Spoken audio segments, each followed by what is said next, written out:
En hébreu, il existe un mot très particulier, dit Enani. Le mot signifie me voici, mais en réalité, ce mot signifie bien plus que cela.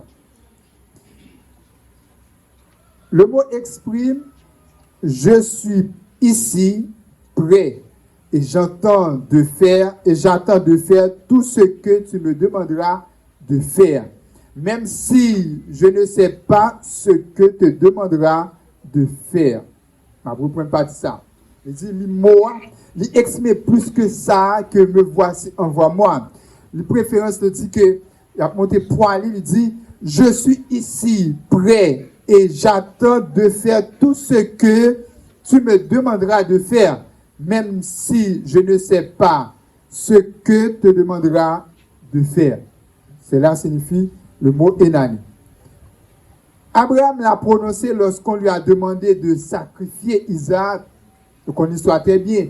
Bon Dieu demandé pour sacrifier Isaac. Il n'a pas même posé question et il n'a pas même dit madame qui n'a qu'à là avec lui, celle grande petite Sarah. Et Abraham choisit de prendre grande petite madame là pour lui à sacrifier dans bon Dieu.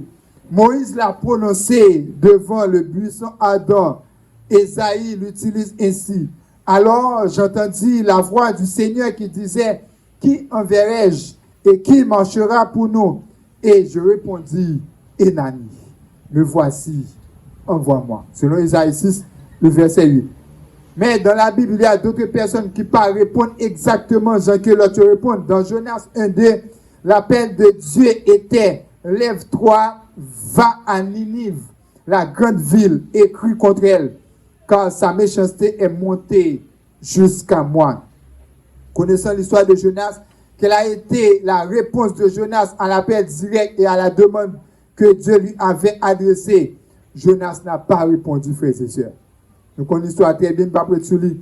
Il n'a pas répondu. Au contraire, Jonas se leva pour s'enfuir à Tarsis, loin de la face de l'Éternel. Il descendit à Jophé et il trouva un navire qui allait à Tarsis. Il paya le prix du transport et s'embarqua pour aller avec les passagers à Tarsis, loin de l'Éternel. Aucune parole. Jonas n'a rien dit. Ses actes répondent haut et fort au Seigneur. Non seulement Jonas n'a rien répondu, mais il part dans la direction opposée, s'éloignant de la présence du Seigneur. Il a essayé de fuir la présence de Dieu. Et on nous dit sur l'échelle, allant des mauvaises aux bonnes réponses, à l'appel de Dieu, c'est Jonas qui remporte la plus mauvaise place. Qu'en est-il de nous aujourd'hui? Combien de fois nous agissons même avec Jonas?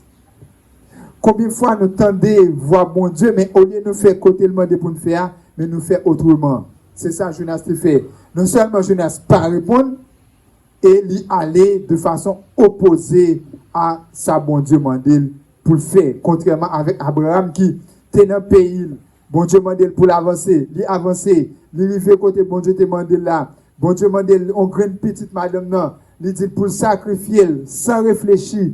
Abraham répond, non seulement répondre, il y avancer pour la sacrifier petite là pour te bailler bon Dieu, Jean que bon Dieu te demandé. Mais Jonas te fait contraire. On nous dit, vous est-il déjà arrivé de réagir ainsi lorsque vous sentez que Dieu vous pousse doucement? Il veut que vous preniez la défense de quelqu'un qui ne peut pas se défendre lui-même. Il vous pousse à parler de Jésus à votre collègue. Quelqu'un vous demande d'animer une étude biblique ou de vous lever pour chanter ou peut-être faire autre chose. Mais vous ne voulez pas dire non à Dieu alors que vous commencez discrètement à prendre vos distances avec lui parce que vous vous sentez coupable de ne pas vouloir lui obéir. Dans Luc 5, verset 1 à 3, la foule se presse autour de Jésus. Il voit deux barques avec des pêcheurs qui sont rentrés et lavent leurs filets. Jésus monte dans la barque de Simon-Pierre et le prie de s'éloigner un peu de terre et il se met à enseigner. Il se met à enseigner la foule. Lorsque Jésus a cessé de parler à la foule, il dit à Pierre, avancez en pleine eau et jetez vos filets pour pêcher. Rappelez-vous qui est Simon-Pierre, grand pêcheur, nègre expérimenté. Il compte ça, il pêche bien. Et c'est villes, c'est saletés, mais ils sont professionnels que l'ité la donne. Voilà que Pierre, il fait tout en nuit. Il n'a pas pêché. Il fait tout en nuit dans la province. Tonton me dit c'est le soir c'est le soir pêché. Pierre fait toute nuit temps. Il n'a pas pris rien. Et voilà que dans le grand soleil là, Jésus-Christ lui a demandé Pierre pour lui aller. Après, il finit de pêcher pour l'entrer dans le fond de la mer, pour la jeter filet. Pierre, il passe toute ville, frère, à pêcher.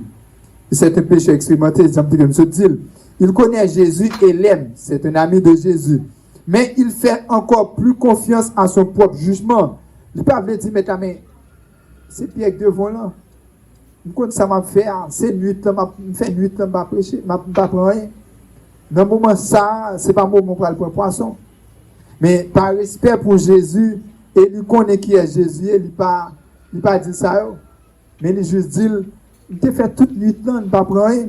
Et Simon lui répondit, Jésus le Fils de Dieu, Maître, nous avons travaillé toute la nuit sans rien prendre.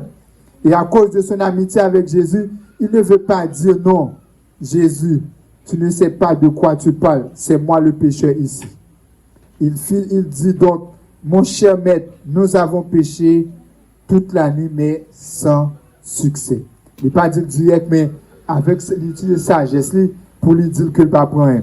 Je pense qu'il lui a fallu un moment, parce que Jésus faisait partie de l'univers de Pierre, où celui-ci se considérait comme l'expert. Il se souvient toutefois à qui il s'adressait et dit, mais sous ta parole, je vais jeter le filet. Contrairement à Jonas, il n'a pas refusé totalement. Il juste dit Jésus, mais qui est-ce lui-même? Mais il connaît que qui est-ce que Jésus tout. Mais il dit Jésus sous parole, m'a avancé.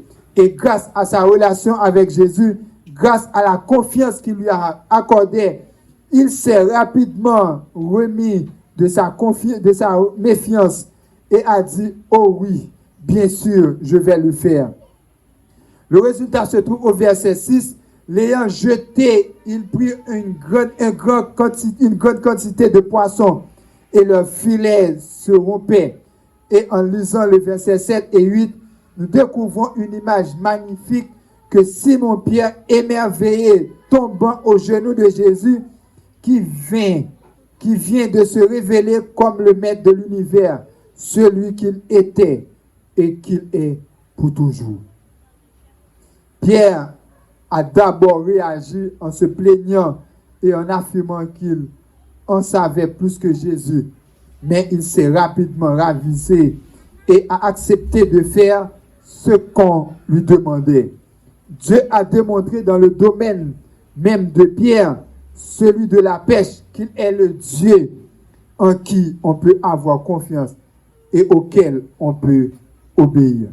Sur l'échelle allant des mauvaises réponses aux bonnes réponses à l'appel de Dieu, Pierre a fini par donner une excellente réponse, contrairement à Jonas.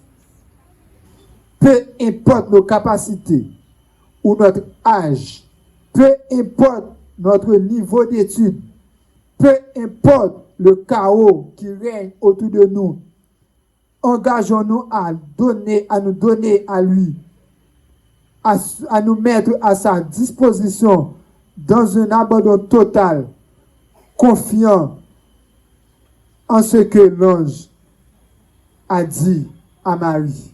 Avec Dieu, rien n'est impossible, frères et sœurs. Avec Dieu, rien n'est impossible. Et la réponse est Enani, que le Seigneur vous bénisse.